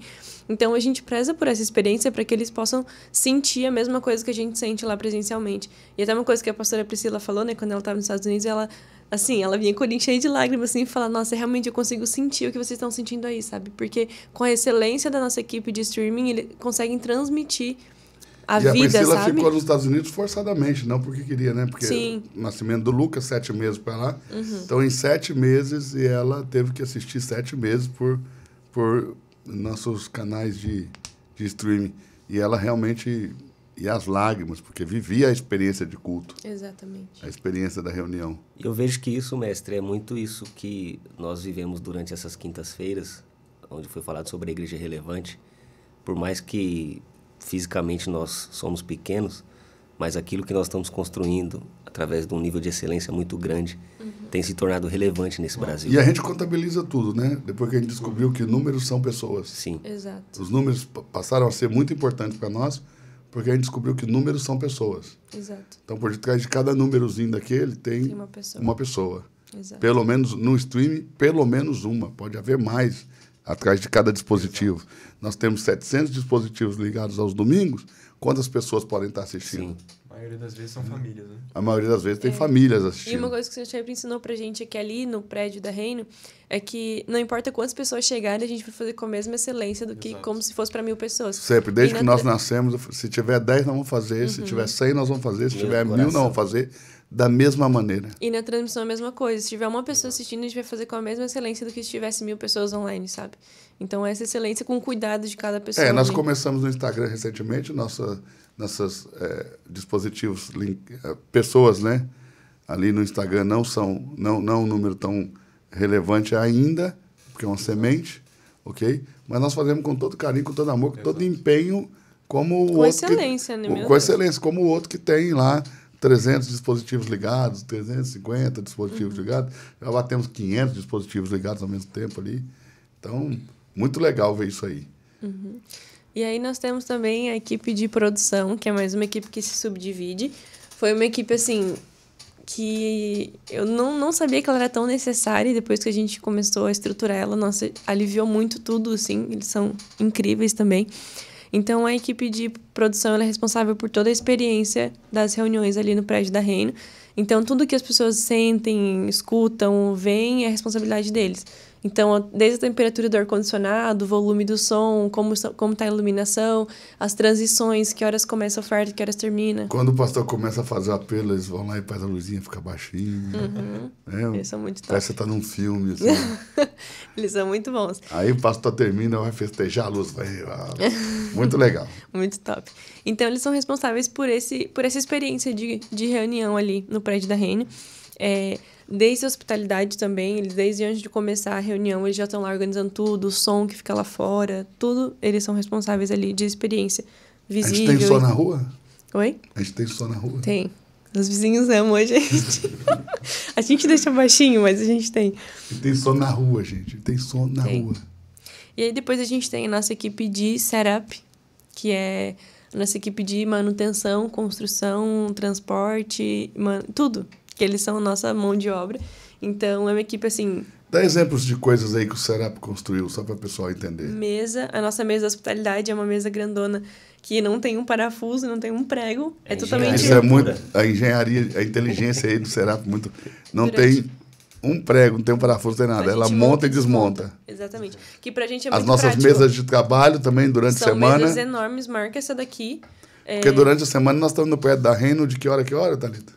Das 9 às 6. De 9 às 18, nós estamos no pé da Reino, então eles montam ali a mesa e os voluntários vão para lá servir também, né? Também, muitos voluntários, muitos. Então tem as mesas de trabalho, todo mundo liga os seus computadores ali, seus notebooks e aí trabalhar. Exato. Então eles consomem tudo isso. Também aquelas os caixotes das Os câmeras. caixotes onde ficam as câmeras. Como é que chama aquele painel grandão que para tirar foto? Painel para tirar foto. Painel para tirar foto. Sei que tinha um Pode nome ser. especial aqui. Fora boot. Fora boot. Deve ter um nome aquilo, né? Tapume, né? O tapume tira foto. Muitas coisas. Eles fazem, por exemplo, pintura. Esses dias a gente precisou pro evento da Tudo Sobre Ele, a gente fez a pintura do prédio, a gente fez, arrumou o corrimão. Oi? O prédio foi pintado, Pintamos a calçada. eu acho que pela 15ª vez, aí mais ou Só menos. se lembra, né? Que eu me lembro. Exato. E aí, eles são responsáveis por tudo isso. A gente fez também uns cavaletes, né, pro evento, para ficar ali na rua. Eles também que fizeram os furos na calçada pra gente colocar as bandeiras. Então, tudo isso, a gente não tá contratando ninguém, eles que estão fazendo. Ok, coisa A boa. gente também tem a nossa equipe de ofertas, que são uma equipe que eles são os ninjas da igreja. Que desses quase 2 anos que eu tô na Reino, eu vi eles pegando oferta uma vez só. Eles são ninja. Acaba o culto, eles vão lá, então eles retiram a oferta do gasofilácio e fazem a contagem, depois repassam pro financeiro. A gente tem uma equipe só para isso. A gente tem também a nossa equipe de kids, que hoje nós temos a Casa Kids, né? Que fica um pouco pertinho da Reino, ali do prédio da Reino, nós temos o prédio da Casa Kids. A gente teve que mudar, né, as crianças para um outro prédio. Porque criança, gente, multiplica. Para vocês terem uma ideia, coisa linda domingo, de Jesus. Nós temos em média 50 crianças por reunião. Uau. Lá na Casa Kids. Então é muita criança, muita criança. E nas quintas, em média, de 25 a 30 crianças. E já teve dia das 70. Exato. No evento foi para mais. É assim. tudo sobre ele. Exato. Então, assim, nós temos uma equipe ali preparada. A gente sempre fala que ali não é um lugar para deixar a criança para ela se entreter e enquanto os pais aprendem, não. Pelo contrário, elas estão ali para aprender o que a gente tem aprendido ali na Reino. Então, na linguagem delas... Eu gosto muito disso na nossa equipe do Kids, é que ninguém tem essa mentalidade que a gente é babá de criança, né? Exatamente. Mas que estamos preparando líderes para o futuro e que criança não é a igreja de amanhã, criança é a igreja agora. Serão líderes amanhã. E nós estamos preparando os líderes do futuro. Eu gosto muito disso. Exato. E o nosso pessoal do Kids parece que incorporou bem essa visão. Ontem eu tive o privilégio de acompanhar eles lá e, assim, é lindo de ver, lindo. Da mesma forma que a gente tem um momento de hospitalidade ali, eles têm o momento do lanche, só que o deles é bolo, é cachorro-quente, é um monte de coisa, é suco. E eles têm o momento do lanche, depois eles têm o momento de louvor também, eles cantam todos juntos. Tem crianças que têm um dom de cantar ali, então a filha do Matheus dos Anjos canta, a Rebeca, coisa mais linda. Então eles têm um momento de louvor, depois tem o momento da ofertinha, eles têm a caixinha de oferta, a própria criança, uma criança pega a caixinha e vai passando, e depois tem o momento da palavra, e depois eles vão brincar. Então, assim, é Bom muito você lindo. falar de oferta. Como vocês acham que é essa relação da Reino com essa questão dos dízimos e das ofertas? Como vocês acham que é isso no nosso meio? Eu acho que- Mestre, pode Não, falar, você pode é o cara falar. da oferta, pode falar. Assim, eu vejo que é algo muito leve. Exato. Muito leve em relação ao conceito de oferta que as pessoas carregavam, né? No tempo passado. De que para você se aproximar de Deus, você teria que apresentar algo como barganha. Eu tenho esse cuidado de não haver apotropismo, Sim. né? Exato. Essa relação apotropaica, né? Que você oferece algo para a divindade, para que a divindade afaste o mal ou traga uma bênção.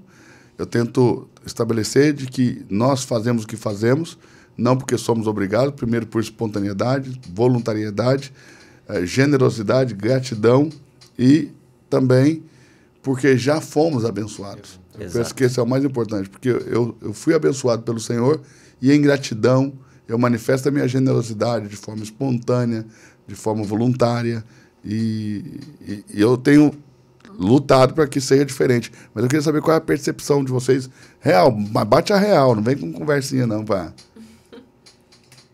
Assim, eu vejo que isso que o Espírito Santo está gerando, primeiro gerou no coração do Senhor, em transmitir essa mensagem para o pessoal, de que o ato de nós ofertarmos é o momento de expressarmos a nossa generosidade.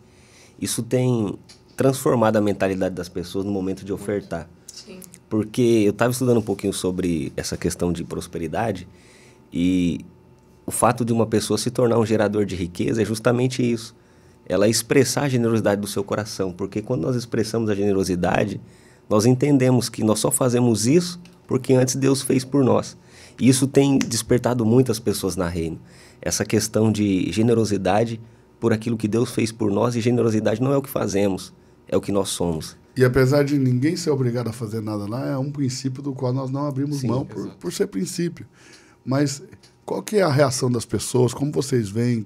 Eu acho que, Como que é isso no nosso meio? assim, falando de uma forma menos espiritual, Isso é uma coisa que eu tenho curiosidade para saber. eu acho que o que tem mais mudado a mentalidade das pessoas em relação à oferta na Reino é que o Senhor não é um pastor centralizador. E o Senhor tampouco recebe o salário da igreja. Então, acho que as pessoas têm visto isso, que o Senhor é a pessoa que mais investe. Então, elas têm visto que quando... A gente tem visto, né? Que quando a gente oferta, quando a gente expressa a nossa generosidade, esse dinheiro não está indo para uma pessoa, está indo para uma causa. Sim. Está indo para um Exato. movimento, entendeu? Então, a gente vê investido em câmeras. A gente tem 3 Blackmagic, a gente tem... 4 Blackmagic. 4 Blackmagic. A gente tem os melhores equipamentos de som, melhores microfones, melhor tudo.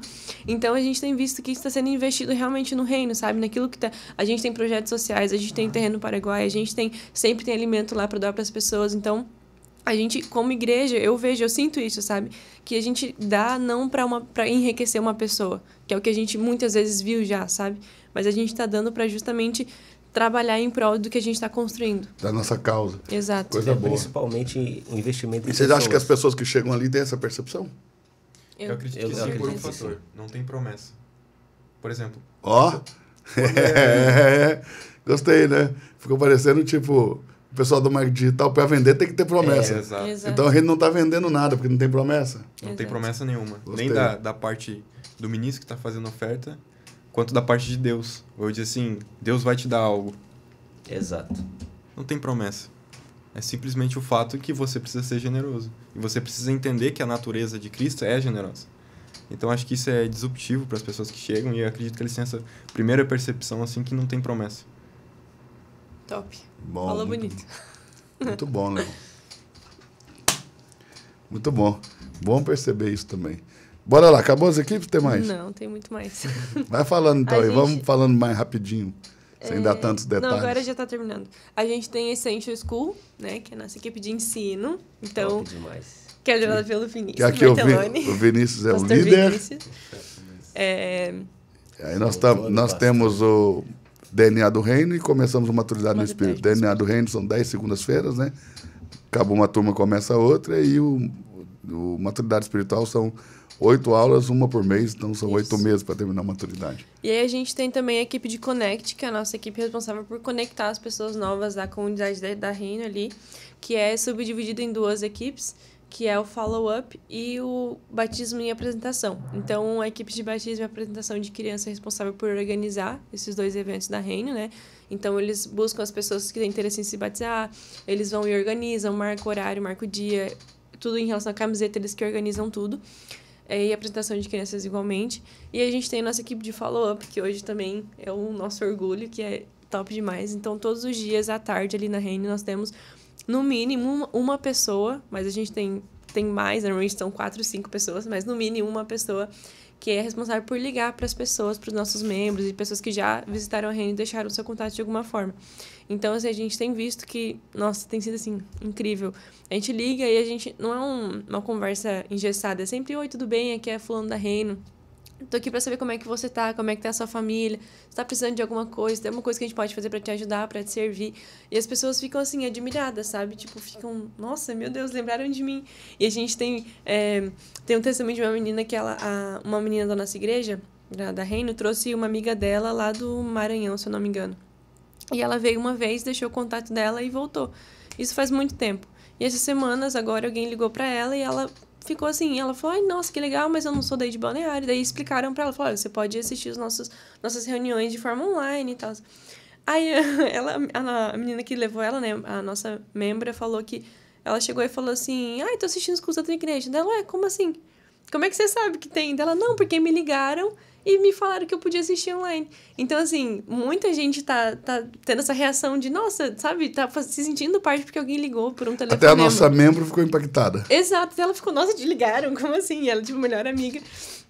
Então, essa equipe é uma equipe ótima, assim, a gente tá tendo esse cuidado também, porque muitas vezes tem pessoas passando por necessidade ali e que não tem vergonha de falar, sabe? Então, numa ligação, a gente tem uma abertura maior para conseguir ajudar, né? E já até foi possível identificar pessoas Sim. que estavam passando por necessidades e levar A gente leva cesta alimentos, para eles, né? sim, Alimentos para eles. exatamente. Muito legal. Então, essa é a nossa equipe de follow-up. Depois nós temos a nossa equipe de liderança geral, que estão nossos líderes, que hoje, assim, eu fico indignada, porque a gente tem 130 cadeiras, a gente tem mais de 20 equipes e mais de 30 líderes. Tipo assim, é muita gente. Os líderes de equipes, Líderes né? de equipe, exatamente. Tem que ter as sub-equipes também. Deixa eu ver se eu estou esquecendo de mais alguma. E quantos voluntários hoje nós temos? Nós temos mais de 250 voluntários. Mais de 250 voluntários, uma igreja de 130 cadeiras. Exato. Aí alguém vai olhar e falar assim, a igreja é pequena. Não, nós somos uma semente. A igreja já nasce grande. Exatamente. 250 metros quadrados. Deixa eu ver se tem mais Perto de alguma que eu 250 metros esqueci. quadrados. Nós já colocamos... Não vou nem falar quantas pessoas nós colocamos lá, senão o bombeiro vai atrás de nós. E é isso. É isso. Vambora. Vamos falar um pouquinho de outras coisas. O que vocês querem falar agora? E uma coisa que eu acho muito legal, que a gente até falou da outra vez, que essa questão da igreja não ser centralizada, ela é cristocêntrica, ela é centralizada em Jesus, em Cristo. Mas, em relação à estrutura, ela não é centralizada em pessoas. Então, a gente pôde ver isso claramente quando o senhor teve que viajar para os Estados Unidos por conta dos bebês, né? Por conta do Luca, que ia nascer lá. E o senhor foi e deixou a igreja na mão de meros mortais. Isso nenhum outro pastor em sã consciência faria no Brasil. A igreja tinha o quê? Quantos meses? Tinha menos de um ano, né? Não, bem menos. Bem menos de um ano. Uma igreja Porque super a minha nova. primeira viagem foi com 5, 6 meses. Sim. E ele confiou na gente em deixar reino assim nas nossas mãos. Então, isso pra gente é muito claro hoje.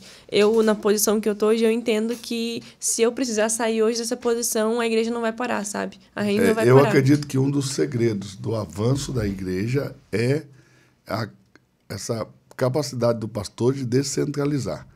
Quanto mais ele descentraliza, mais a igreja avança. Porque ninguém constrói nada grande sozinho, e se você construiu sozinho, é sinal de que não é tão grande como você imagina. Exatamente.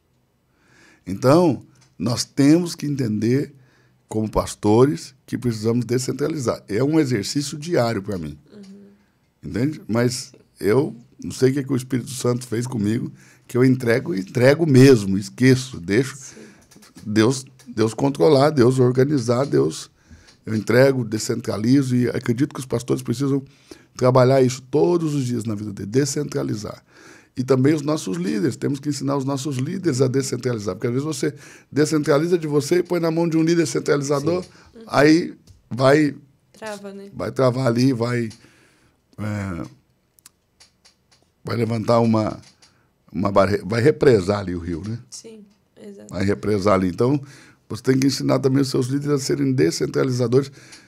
É um exercício que eu faço. Não sei se eu sou tão descentralizador como eu gostaria, mas é um exercício que eu faço todos os dias, tentar descentralizar. Mas vocês podem falar mais do que eu. Na prática, a gente viu o resultado, né? Ele citou o exemplo da ida dele para os Estados Unidos. Não mudou nada. Assim, frequência de culto, as pessoas, não quero, cadê o pastor? Por que ele abandonou a gente? Isso é demais. Na igreja de sistema, que não é uma igreja cultural, isso acontece, né? Quando a figura... Então, o que eu penso, tá? Eu penso que quando a igreja expressa mais a imagem de um homem do que a imagem de Cristo, essa igreja é uma igreja de crianças na fé. É uma igreja de meninos, é uma igreja de gente carnal. Ok? Foi o que Paulo Apóstolo deixou claro na sua exposição a 1 Coríntios, porque ele vai dizer lá em 1 Coríntios capítulo 3, verso 1, e eu não vos pude falar como a espirituais, e sim como a carnais, meninos em Cristo. Por quê? Porque nessa igreja alguém dizia, eu sou de Paulo, outro dizia, eu sou de Apolo, outro dizia, eu sou de Cristo. E quando a expressão da igreja é o ministro e não o Cristo, isso é uma igreja infantilizada, uma igreja infantil. Então, qual é o meu sonho com a Reino? Que as pessoas nunca digam aquela igreja do pastor Eduardo Reis, mas aquela igreja de Cristo, onde o pastor Eduardo Reis serve como qualquer outro que serve ali. E um exemplo disso, o senhor é uma figura pública, né? E muitas pessoas... E é por isso, por ser uma figura pública, que eu queria que as pessoas... E a Reino já se tornou algo maior do que eu. Porque muitas pessoas, dos seus alunos, por exemplo... Tem gente que vai na Reino pela Reino. Não sabia quem eu era. Aliás, a maioria. Muitas pessoas. Hoje A maioria. É a maioria. Aliás, as pessoas vão perceber que o senhor é o pastor depois do 3º, 4º culto. É. Pode falar, Léo. Que muitos dos seus alunos não sabem que o senhor é pastor em uma igreja. Muitos não sabem. A maioria esmagadora não sabe. E hoje muitos membros da Reino não sabem que o senhor tem uma vida pública. Exato. Aí eles Também. dizem, nossa, o pastor trabalha com o quê? Você não conhece. Então esse Isso- é um resultado prático, né? Exato. E assim, a gente tem visto que, por exemplo, a gente não Outro dia eu esconde. falei para alguém que está congregando com a gente que eu tenho 22 mil alunos online. Ele falou, quantos? Foi 22 mil. O pessoal chega querendo ensinar marketing pro pastor. É. Você podia dar aula? Ele, é. Então, assim, por exemplo, quando o senhor vai viajar, a gente não esconde isso de ninguém. Porque normalmente o pastor, quando viaja, esconde, né? Do A gente nada avisa, some. né? Ah, A o gente pastor avisa. vai viajar tal dia. Isso Muda não nada, né? Muda nada. Muda nada na frequência, nada. Isso é importante.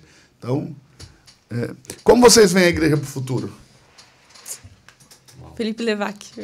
Conversa. Felipe Levac, igreja do futuro. Aquela live foi top demais. Foi top, né? Eu tenho uma live com o Felipe Levac, que está aí no nosso canal, a Igreja do Futuro, depois você pode assistir também.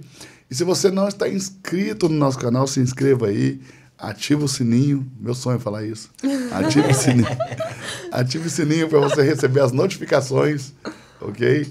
E você ser avisado todos os dias quando nós postarmos. A partir da semana que vem eu vou fazer podcast de segunda a sexta, Ó, todos os dias da semana. aí sim. Vamos fazer podcast com uma pessoa diferente, com um convidado diferente, vamos bater papo. Gente, mas eu quero falar mais sobre a igreja. Vamos lá, como é que vocês estão vendo a igreja para o futuro? A Reino, as outras igrejas, a igreja de uma forma geral, o corpo de Cristo, né? Como vocês estão enxergando tudo isso aí? Como vocês estão vendo aí, o Léo que é da mídia, né? Essa interação da mídia com a igreja, Jesus é a igreja. Vamos lá, Vinícius, você que é professor do DNA, como você está vendo essa mensagem do reino? Como vocês estão vendo o futuro da igreja? Eu acho que a igreja tem a tendência de ser cada vez mais disruptiva e mais leve, sabe? Que hoje é que a gente sente uma igreja leve, que tu não sente aquele peso de preciso ir, não é aquela coisa quadradinha, sabe? É algo leve, é algo abrangente, que inclui muita coisa, que é mais fora de um prédio do que dentro de um prédio. Como vocês acham que nós conseguimos tirar da pessoa essa ideia de tenho que ir pro culto, meu Deus, vou lá. Sabe, Tem que... sabe como que eu acho? Ah. A gente não chama ela. Aí ela fala, eu quero, ninguém me chama. É eu quero verdade, a ir. gente não chama mesmo. A Nós gente não temos uma chama. cultura própria. Quem foi ali Exato. ministrar que falou, quantos vieram porque o pastor chamou? Pedro Daniel. Pedro Pedro Daniel, pastor quantos Pedro levantaram a mão? Os 3. Três. 4 pessoas. 3, 4 pessoas levantaram a mão. Ou seja, eu não chamei ninguém. Entendeu? E os que eu chamei ali eram muito próximos. Entendeu? Ia 3, 4 numa igreja lotada. Estava lotada aquele dia. 3, 4 pessoas levantando a mão. E realmente a gente não chama. A gente tem uma cultura e uma essência muito clara para nós. Então a gente simplesmente mostra isso para as pessoas e elas sentem vontade de participar da nossa tribo. É isso. É outra coisa também. A gente testemunha muito do que a gente vive, né? Porque quando nós nascemos, Deus falou sobre relevância, credibilidade e visibilidade. Sem propaganda. E essa parte ficou muito clara para mim. Sem propaganda. O que é propaganda? Vem aqui que Deus vai te curar. Sim. Vem na campanha que sua vida financeira vai mudar. Vem aqui que Deus vai resolver o problema do seu marido. Não, isso é propaganda. Você está vendendo uma ideia, né? Você não vai se Nós arrepender, vai ser testemunhamos aquilo que Cristo tem feito em nosso meio. É um estilo de vida. A gente vai para as mídias sociais e mostra o que Cristo tem feito no nosso meio. Diferente Não só- de fazer uma propaganda, vem que vai acontecer isso, vem que vai acontecer aquilo. Tanto que hoje a gente, nas nossas mídias sociais, a gente praticamente não tem experiência de culto, né? Experiência de... Que é aquele negócio, tipo assim, a gente mostra nos stories um pouquinho, mas no nosso feed pode ver que é muito mais dia a dia, lifestyle, o jeito, o teu estilo de vida, o que você gosta de fazer, o que você... É mostrar a espiritualidade fora de um prédio, sabe? Porque dentro de um prédio, de uma igreja, com a música de fundo, a luzinha meio apagada, irmão, mãozinha pra Qualquer um cima, é todo crente. mundo parece espiritual. Quero ver se você tá surfando lá e alguém olhar pra você e falar assim, cara, você é diferente, o que você tem? Você tá lá andando com o seu skate, alguém olha pra você e fala, poxa, o que você tem que ser diferente? Você tá jogando bola, tá todo mundo xingando e você acalma alguém lá e abraça alguém e diz, cara, o que você tem? Você é diferente. E aí que a sua espiritualidade manifesta, aí que a sua espiritualidade aflora, ok? Tem alguém que diz que espiritualidade é aquilo que muda o homem por dentro, no seu interior. E eu penso que a espiritualidade realmente transforma o homem por dentro, mas espiritualidade é aquilo que flui de você também, do seu interior, ok? É muito além de um momento de êxtase espiritual, ou de culto, ou de invocação espiritual, né? Eu penso que é no seu dia a dia que a espiritualidade se manifesta, porque as pessoas espirituais são diferentes. É impossível você conviver com alguém espiritual e não notar que essa pessoa é diferente. As pessoas espirituais são diferentes. E esse lifestyle que a gente mostra, a pessoa andando de skate, jogando bola, é porque nós entendemos que você pode ser espiritual aí, né? Entendemos que deve ser espiritual aí. E essa, ao meu ver, é a nossa maior forma de evangelismo, né? Com certeza. Nós não saímos distribuindo papelzinho na praia para a pessoa vir ao culto, né? A gente não sai... Aqueles panfletinhos, lembra dos panfletinhos que vinha com texto, vinha a Bíblia desenhada? A gente nunca fez isso. A gente não faz esse tipo de evangelismo, apesar de respeitar, né? Mas a gente não faz porque nosso evangelismo é no relacionamento. O convívio com você, você nota alguma coisa diferente, a gente parte para falar de Jesus e chama para participar desse movimento que Deus tem feito na Reino. Uhum. Essa é a liberdade que encontramos em Cristo, né? Não é uma prisão. Eu não preciso aprisionar a igreja dentro do prédio. Ou dizer, você só vai ser transformado, você só vai manifestar quem você é, aquilo que Cristo é em você dentro do prédio. Você pode fazer isso fora. Então aí é a liberdade, não é uma prisão. Então por isso que o nosso lifestyle é desse jeito, porque nós temos liberdade, vivemos em qualquer lugar aquilo que nós vivemos dentro do prédio. E quando a gente vive esse método de igreja, acaba sendo muito exaustivo, assim, muito cansativo você ver as pessoas dentro de um prédio sendo todas espirituais e gritar e chorar e não sei o que. Aí da porta pra fora é uma pessoa irreconhecível. Tá, mas quem que é? Cadê o anjinho que tava lá dentro? Então, assim, as pessoas... E, assim, são inúmeras pessoas que já se frustraram com a igreja por verem a vida dupla das pessoas, sabe? De pastores, de líderes, de, enfim, membros, que dentro do prédio revelam uma espiritualidade, uma santidade que, na verdade, não existe. E hoje a gente é assim, a gente, uma sabe? Falsa espiritualidade. Sim. Exato. Então, assim, por exemplo, que aconteceu a gente ouviu muitas vezes, não pode fazer isso que tá dentro da igreja. Você tá dentro da igreja, tá falando isso? Tipo assim, tá, e fora pode. Tipo assim, e tu é uma pessoa dentro e uma pessoa fora. Então, tipo assim, se tu não fala dentro da igreja, não fala fora também, entendeu? Aquilo que você faz dentro, expressa fora, expressa pros seus amigos, expressa quem você é, o que você crê. Porque antes, assim, você participa de uma igreja, mas ninguém sabe. E hoje é expressar isso fora também, sabe? Agente secreto. Exatamente. Gente, eu vejo o futuro da igreja da seguinte maneira. Eu penso que cada vez menos nós vamos ter mega igrejas. Exato. Uhum. Porque as mega igrejas são estruturas caríssimas, verdadeiros elefantes brancos, entendeu? E que produzem muito pouco resultado na questão de relevância. A gente tem que entender que igreja grande, apesar de fortalecer muito o ego do pastor, né, e de colocar ele quase que no principal lugar do pódio, porque parece que quando o pastor tem uma igreja grande, ele está em primeiro. Parece que ele está em primeiro, ele está soltando champanhe, comemorando igual quem ganhou uma corrida de Fórmula 1, né?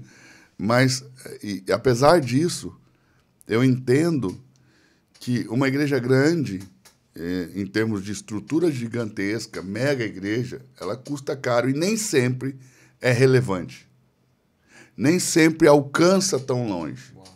Então, o que o Senhor tem me mostrado, aquilo que eu tenho visto, porque também, nesse tempo que eu estive nos Estados Unidos, teve dia nos Estados Unidos de eu ir em 4 igrejas em um dia. 4 igrejas diferentes, assistia 4 reuniões diferentes, em lugares diferentes, no mesmo dia. Eu fui em muitas igrejas e vi o seguinte, que igrejas muito pequenas estão sendo muito relevantes. Aí eu vou dar aqui o exemplo da Lakewood, da Bethel. A Lakewood é infinitamente maior que a Bethel, custa infinitamente mais caro do que a Bethel e não tem a relevância da Bethel, ou seja, não alcança tão longe como a Bethel. Então, as igrejas precisam realmente ser mais relevantes. Eu vejo o futuro da igreja de pequenas comunidades, eu não vejo mega igrejas, mas eu também de tribos muito fortes. Não sei se vocês estão percebendo isso, que as igrejas que estão se tornando mais relevantes são uma tribo. Sim. Elas são uma tribo muito forte mesmo. Uma linguagem própria, uma cultura Tem uma linguagem própria, uma cultura própria. Outra coisa também é que as igrejas estão se tornando cada vez mais culturais, né? Menos sistemáticas e, vamos dizer assim, aquela pirâmide, né, de um império, né, hierárquica de um império. Você tem lá o apóstolo, aí você tem os pastores, aí você tem os diáconos, aí você tem...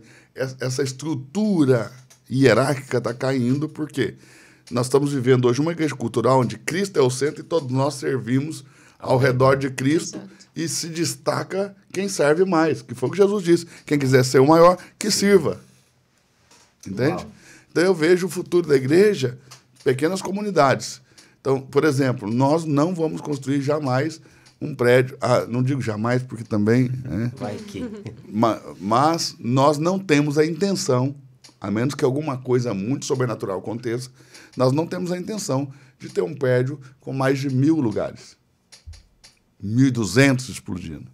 Entende? Que a gente organize de maneira que as pessoas se sintam próximas, acolhidas ali do palco, né?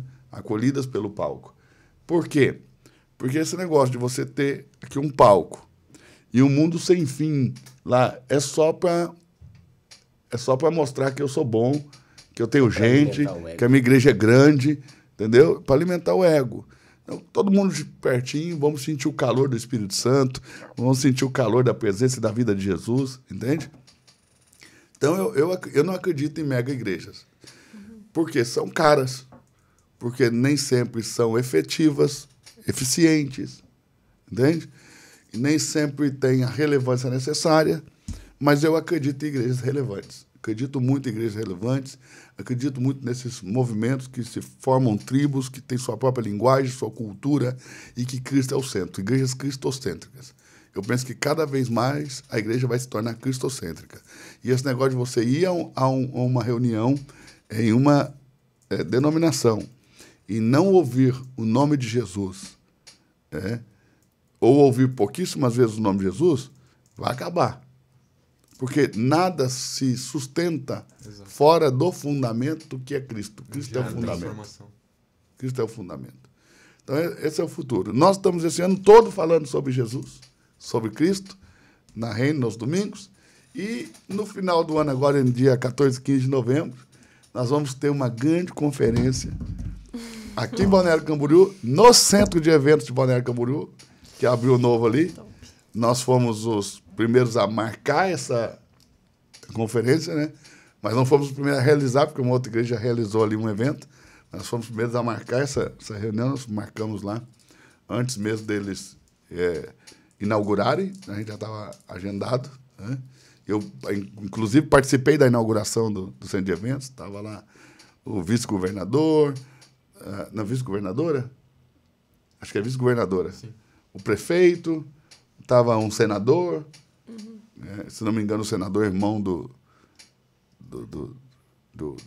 de um dos sócios ali, do grupo que administra o centro de eventos, foi muito legal.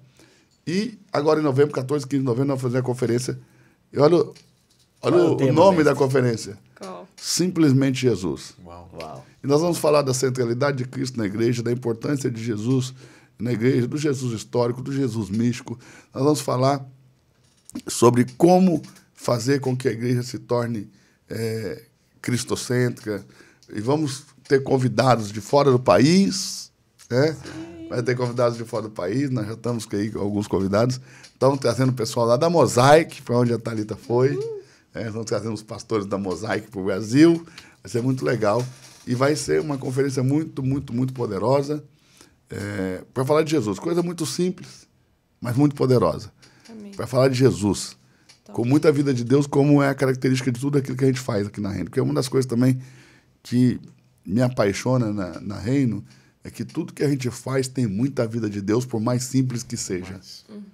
Ou seja, que os nossos eventos lá na Santa Catarina, como mexeu comigo, né? Nossa. E é tudo muito simples, mas muita presença, muita vida de Deus. Então, isso me encanta. E nós já vamos começar a falar dessa conferência Simplesmente Jesus. Já estamos produzindo a identidade visual da conferência. O local já está confirmado, nós já temos confirmado já tem algum tempo. Estamos convidando e esperando as respostas dos demais convidados, porque muitos deles têm compromissos já agendados. Queremos também que essa conferência seja anual, todos os anos tenha Simplesmente Jesus, e que daqui 10 anos Jesus seja a nossa mensagem, que a gente não tenha se cansado dessa mensagem, a gente não se enjoe dessa mensagem, e que daqui 10 anos Jesus seja a nossa mensagem, que a gente possa falar dele com o mesmo coração, com a mesma empolgação, com o mesmo desejo, com a mesma paixão, com o mesmo amor, ok? Porque eu entendo que Jesus é uma mensagem que nunca desatualiza. É uma mensagem sempre, sempre atualizada, sempre muito atualizada. Então é isso, vamos ficando por aqui com o nosso Reino Cast de hoje. Vocês querem falar algumas coisas, darem aí as palavras finais, fazer alguma ponderação, lembrou de alguma coisa que ainda não falou? Fique à vontade. Eu lembrei, na hora que o senhor comentou agora, que o que nós esperamos da Reino é que nos próximos anos o nosso amor por Jesus não se perca. Quando o senhor disse que todas as vezes que nós formos procurar conhecer sobre Jesus, sempre vai existir algo novo em relação à pessoa dele. E em relação a isso, eu estava estudando um pouquinho, até cheguei a comentar com o senhor. Existe uma discussão teológica em relação à paixão de Jesus. Se foi algo histórica relembrada ou uma profecia historicizada. Não entrando em detalhes nisso, claro, mas eu entendi que nós realmente conhecemos muito pouco sobre Jesus. Conhecemos muito pouco do que ele fez, da sua obra, daquilo que ele realizou nessa terra. História relembrada e profecia historicizada. Ou profecia historicizada. As duas coisas. 80% de uma e 20% da outra. As pessoas discutem a porcentagem, né? Isso. Os autores discutem sempre a porcentagem, mas era não há dúvida eu não sabia. Que as duas coisas aconteceram. Era algo que eu não sabia. Explica aí para o pessoal o que é uma profecia historicizada, o que é uma história relembrada, para que eles possam entender melhor. Ok. Assim, 2 escritores, 2 teólogos, eles têm essa discussão do que foi realmente a paixão de Jesus, o sofrimento, morte e ressurreição de Cristo.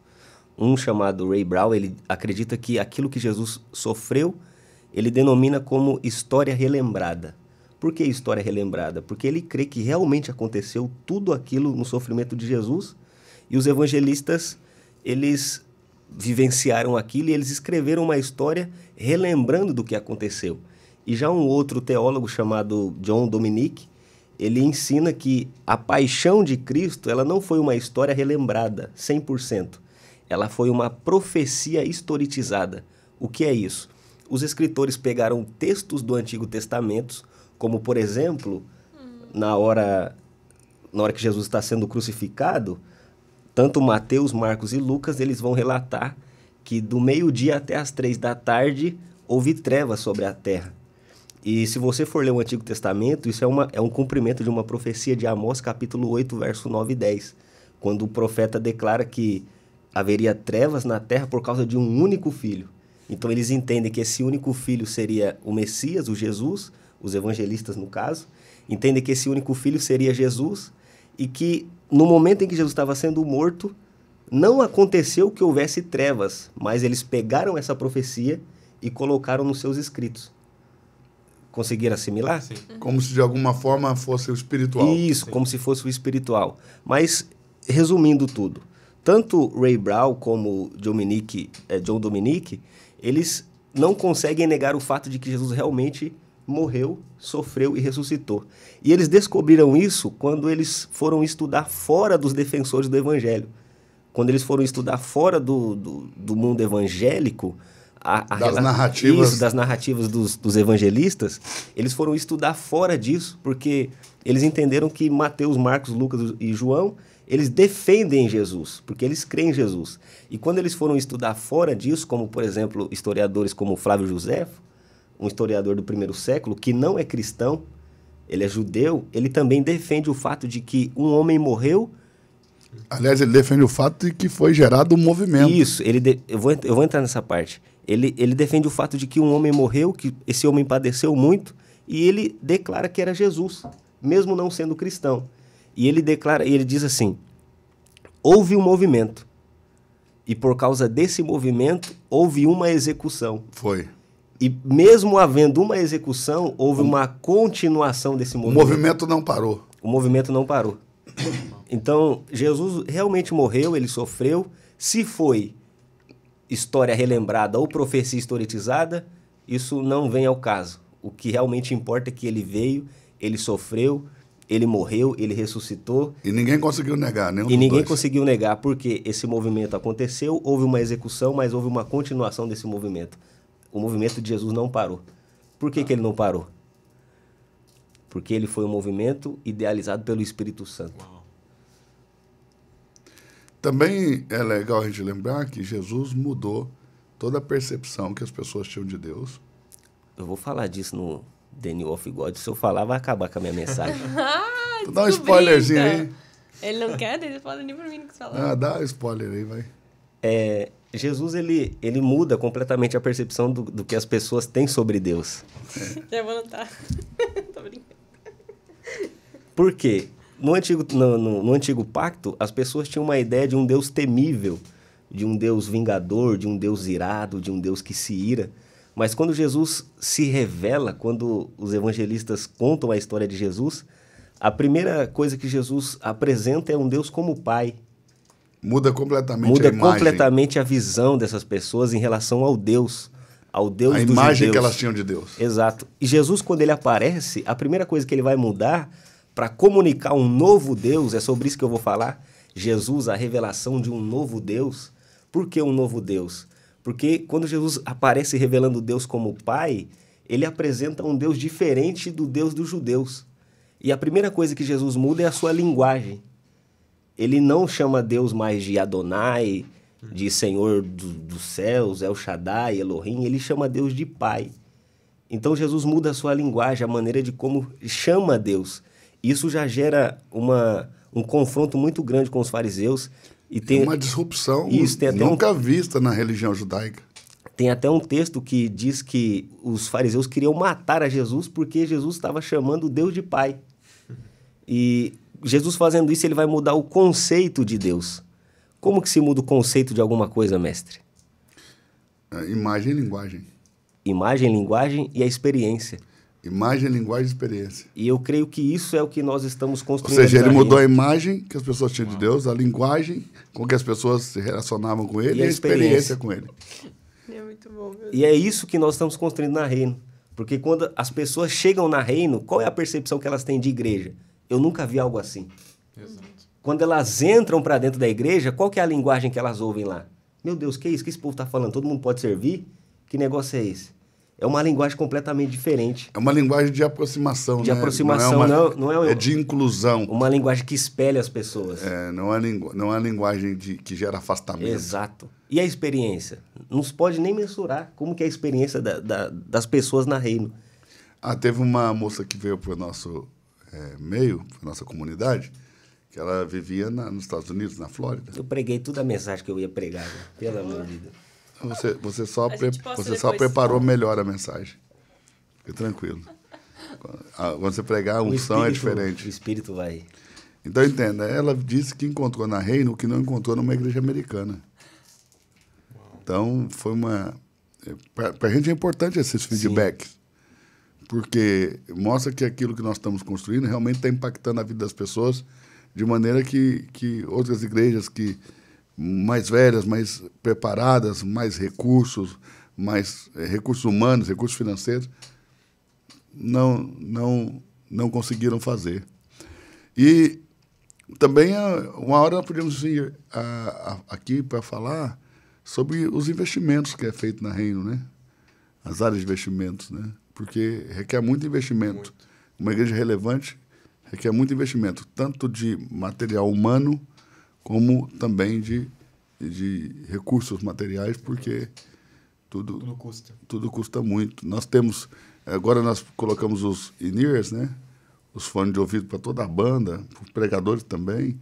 Eu fui lá mudou muito a qualidade. Eu fui lá na da casa, banda. em Goiânia, na casa, no Davi Passamani, ministrar outro dia. Sim. E aí eu falei para eles, né, que nós tínhamos comprado os in-ears, que nós estávamos muito felizes, que fizemos esse investimento na Reino. e que isso ia limpar o palco, que quando a gente for mudar para um prédio maior, porque a gente já projeta a Reino, tudo na Reino a gente trabalha para os próximos 10 anos. A gente já faz tudo para 10 anos. Então, assim, tudo que a gente tem na Reino, a gente pode carregar por mais 10 anos para ir para frente, que vai dar tudo certo, né? E aí ele falou, né? Ou seja, a Casa Worship explodiu no Brasil. Olha a relevância do Casa Worship, quantas canções cantadas por toda a nação. A igreja deve receber lá umas 4 mil pessoas. Gigante. E o Davi disse, não, a gente tem 2, meu sonho é ter 5. Eu falei, a Reino tem 6, mano. Então, veja que o coração, né? Exato. A excelência. O coração, é isso que a Thalita falou, quando a gente vê o recurso sendo aplicado em uma causa, Sim. né? Tudo para que as pessoas possam ter mais ferramentas, mais equipamentos para avançarem no propósito. Muito lindo isso aí. Então, agora a gente podia vir falar sobre os investimentos em várias áreas, como esse investimento no Kids, que lindo, né? E que frutífero. Demais. Você planta e parece que você está plantando numa horta, que rapidinho você vê a alface brotar. Sim. Porque quando você planta em pessoas mais velhas, parece que você está plantando jabuticaba, você está plantando um pomar, você está plantando árvores que vão... Tâmara. Né? Está plantando uma tamareira, que daqui a 100 anos frutifica.